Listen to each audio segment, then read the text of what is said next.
दोस्तों, भारतीय इतिहास में ऐसे कई पराक्रमी राजा हुए जिन्होंने अपनी मातृभूमि के लिए अपनी जान की बाजी तक लगा दी, लेकिन कभी दुश्मनों के आगे घुटने नहीं टेके। मगर जब भी हम किसी वीर पराक्रमी राजा की बात करते हैं तो हमारी जुबान पर जो सबसे पहला नाम आता है वो एक ऐसे राजा का है जिन्होंने मुगलों के आने के बाद देश में ढलती हिंदू और मराठा संस्कृति को नई जीवनी दी। एक ऐसे राजा जो बहुत बुद्धिमान, शौर्य, निडर, शक्तिशाली और एक कुशल शासक के साथ साथ बेहतरीन रणनीतिज्ञ भी थे। उन्होंने अपने कौशल और योग्यता के बल पर मराठों को संगठित कर मराठा साम्राज्य की स्थापना की थी। अब तक तो आप समझ ही गए होंगे कि हम बात छत्रपति शिवाजी की कर रहे हैं। शिवाजी की कहानी बहुत अद्भुत है। आज हम आपको अपनी इस वीडियो में मराठा साम्राज्य के संस्थापक छत्रपति शिवाजी महाराज के जीवन और इतिहास के बारे में बताएंगे। तो चलिए और देर न करते हुए वीडियो को स्टार्ट करते हैं।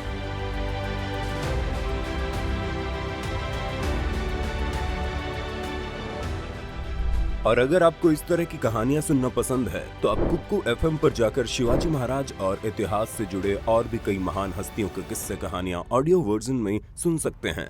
इसके अलावा यहाँ आपको थ्रिलर, सेल्फ हेल्प या कॉमेडी जैसे और भी कई विषयों पर मौजूद ऑडियो मिलेंगे, जिन्हें सुनकर आप अपनी नॉलेज को बढ़ा सकते हैं, साथ ही अपनी बोरियत को भी मिटा सकते हैं। अगर आप हमारा कूपन कोड इस्तेमाल करके कुक्कू एफएम का प्रीमियम सब्सक्रिप्शन लेते हैं तो आपको 20% का डिस्काउंट भी मिलेगा। और अगर आप यही सब्सक्रिप्शन 17 से 19 सितंबर के बीच लेते हैं तो आपको 50% का एडिशनल डिस्काउंट मिल जाएगा। सारी डिटेल्स आपको डिस्क्रिप्शन बॉक्स में मिल जाएगी। तो जाइए, डिस्क्रिप्शन में दिए गए लिंक पर क्लिक कीजिए और कुक्कू एफएम पर अपनी मनपसंद कहानियां सुनिए। लेकिन पहले शुरू करते हैं आज का वीडियो और जानते हैं शिवाजी महाराज से जुड़ी ये रोचक कहानी। हमारे भारत में समय समय पर कई वीर और महान पुरुषों ने जन्म लिया है। उन्हीं में से एक थे शिवाजी। शिवाजी का जन्म शिवनेरी दुर्ग में 19 फरवरी 1630 को हुआ था। हालांकि इनके जन्म की तारीख को लेकर भी कई मतभेद है। भारत के वीर और महान सपूत शिवाजी महाराज का वास्तविक और असली नाम शिवाजी भोंसले था, जो कि माता शिवई के नाम पर रखा गया था, क्योंकि उनकी माता जीजाबाई शिवाई देवी की परम भक्त थी। शिवाजी महाराज के पिता का नाम शाहजी राजे भोंसले था। वो बीजापुर के सुल्तान आदिल शाह के दरबार में सैन्य दल के सेनापति थे। ऐसा कहा जाता है कि शाहजी भोंसले जीजाबाई और शिवाजी की सुरक्षा और देखरेख की जिम्मेदारी दादोजी कोंडदेव के कंधों पर छोड़ सेनापति की जिम्मेदारी निभाने के लिए कर्नाटक चले गए थे। इसके बाद दादोजी ने ही शिवाजी महाराज को हिंदू धर्म की शिक्षा देने के साथ साथ युद्ध कला, घुड़सवारी और राजनीति के बारे में सिखाया। और इसके साथ ही जीजाबाई ने अपने पुत्र शिवाजी का लालन पालन किया, इसलिए शिवाजी अपनी माता के बेहद करीब थे। जीजाबाई की बदौलत ही शिवाजी को एक वीर, कुशल और पराक्रमी प्रशासक बनने में मदद मिली थी।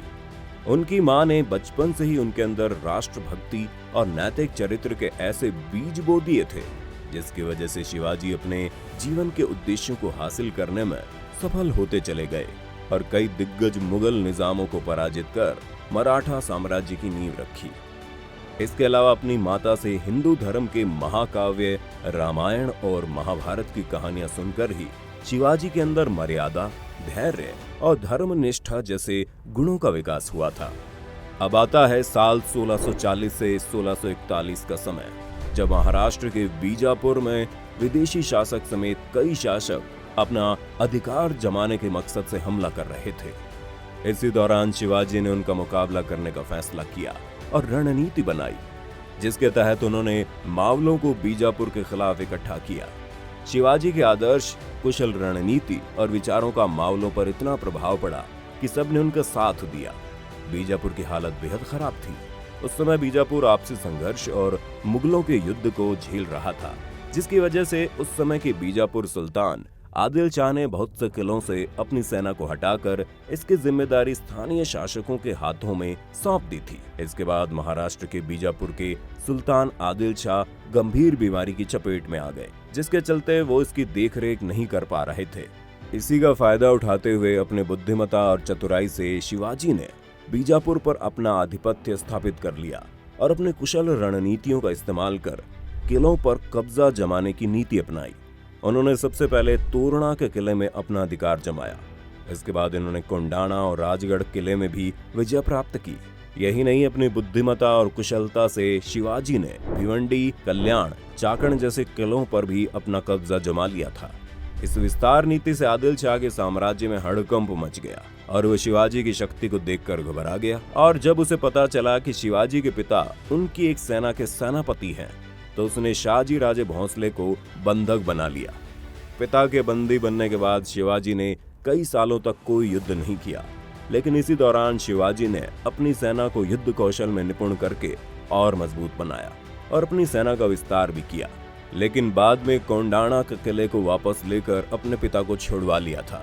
शिवाजी की शक्तियों से तो पहले ही आदिल शाह बौखला गया था। फिर विस्तार नीति को देखते हुए उसने साल 1659 में अपने सेनापति अफजल खां को शिवाजी को जिंदा या मरा हुआ लाने का आदेश दिया। अफजल खां को शिवाजी से 2 गुना ज्यादा शक्तिशाली माना जाता था, लेकिन वो भूल गया था कि वह बुद्धिमान और ताकतवर वीर योद्धा से टक्कर ले रहा था। अफजल खां बेहद क्रूर और निर्दयी था, इसलिए उसने शिवाजी को उकसाने के लिए कई मंदिरों को क्षतिग्रस्त किया और कई बेगुनाहों हिंदुओं को मार डाला। यहाँ तक कि उसने शिवाजी को अपनी कूटनीति से मारने की कोशिश की, लेकिन अफजल खां को ये साजिश भारी पड़ी, क्योंकि शिवाजी इतनी तेज और कुशाग्र बुद्धि के थे कि उन्होंने उसकी साजिश को पहले ही भांप लिया था। और जैसे अफजल खां ने शिवाजी के गले पर अपना खंजर घोंपना चाहा, उसी समय शिवाजी ने अपने चतुराई से अफजल खां को मार डाला, जिसके बाद आदिल शाह की सेनाएं दुम दबाकर वहां से भाग खड़ी हुई। अफजल खां की मौत के बाद आदिल शाह ने कई बार शिवाजी के खिलाफ अपनी सेनाएं भेजी, लेकिन वो सब भी बुरी तरह पराजित हो गए। जब कोई प्रभावशाली योद्धा नहीं बचा तो उसने शिवाजी से मुकाबला करने के लिए औरंगजेब से मदद मांगी। औरंगजेब को शिवाजी के बारे में पहले से ही मालूम था, इसलिए उसने इस लड़ाई में सबसे पहले अपने मामा शाइस्ता खान को इस लड़ाई में 1.5 लाख सैनिकों के साथ भेजा। शाइस्ता खान ने अपने सैनिकों के साथ पुणे के किले पर कब्जा कर लिया और साथ ही शिवाजी के निवास स्थान पर भी बसेरा कर लिया। शिवाजी ने किसी तरह अपने 400 सिपाहियों के साथ पुणे में प्रवेश कर लिया और रात के समय में शाइस्ता खान पर हमला कर दिया। शाइस्ता खान किसी तरह अपनी जान बचाकर भाग निकला, लेकिन शिवाजी के साथ हुई इस लड़ाई में उसे अपनी 3 उंगलियां खोनी पड़ी, जहां उसकी काफी बेइज्जती हो गई। इस जीत के बाद शिवाजी के पराक्रम के चर्चे तेजी से हर तरफ होने लगे और लोगों में धीरे धीरे मुगलों का भय भी कम होता जा रहा था। शिवाजी ने साल 1664 में मुगलों के क्षेत्र में घुसकर अपने शौर्य और पराक्रम से तबाही कर डाली। लगातार अपनी हार के बाद औरंगजेब और ज्यादा बौखला गया और उसने शिवाजी से युद्ध करने के लिए राजपूत सेनापति मिर्जा राजा जयसिंह को भेजा। करीब 1 लाख सैनिकों के साथ राजा जयसिंह शिवाजी से युद्ध करने के लिए पहुंचे थे और इस बार राजा जयसिंह ने शिवाजी को पराजित कर दिया था, जिसके बाद शिवाजी को मुगल सल्तनत को कई किले देने पड़े थे।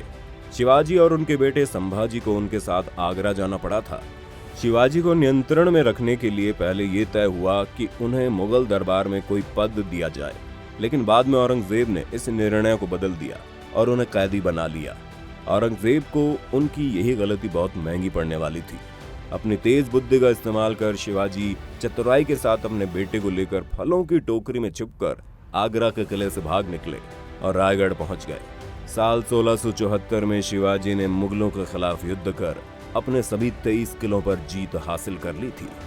वहीं इसके बाद मुगल साम्राज्य के 6वें शासक औरंगजेब ने शिवाजी महाराज के साहस और शक्ति को देखकर उन्हें राजा मान लिया था।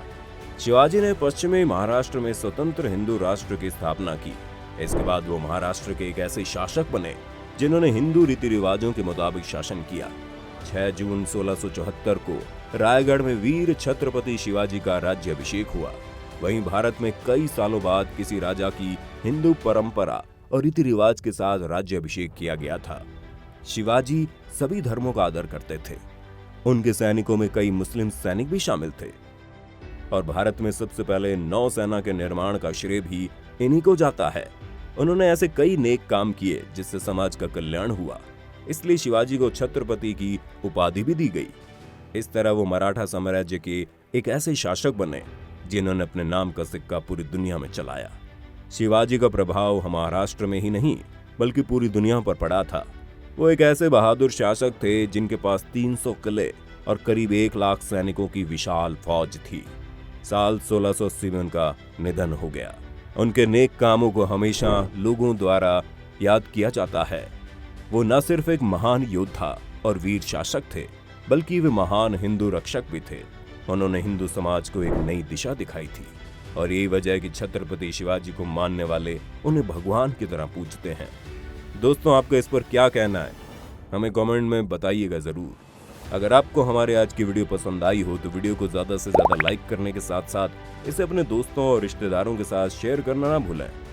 साथ ही अगर आप हमारे YouTube चैनल पर नए आए हैं तो चैनल को सब्सक्राइब जरूर कर लें, और अगर आप Facebook पर हमारी ये वीडियो देख रहे हैं तो हमारे Facebook पेज को लाइक करें। फिलहाल आज के लिए बस इतना ही। अब दीजिए इजाजत। आपका बहुत बहुत शुक्रिया।